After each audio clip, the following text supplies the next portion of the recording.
మళ్ళీ మాట్లాడుదే గంగా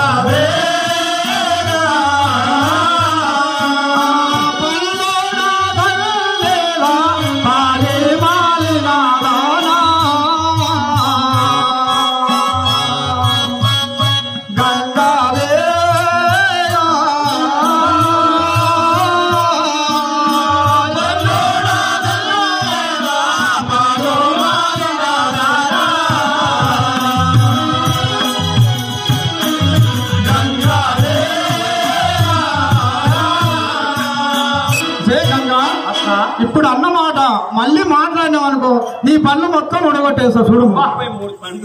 నువ్వు కావాలిగా అమ్మా మనిషికి ఎన్ని ఉంటాయి? 33 పళ్ళు ఉంటాయి చెల్లి. మొత్తం పళ్ళు ఇక మాదే సమితి సామితి అని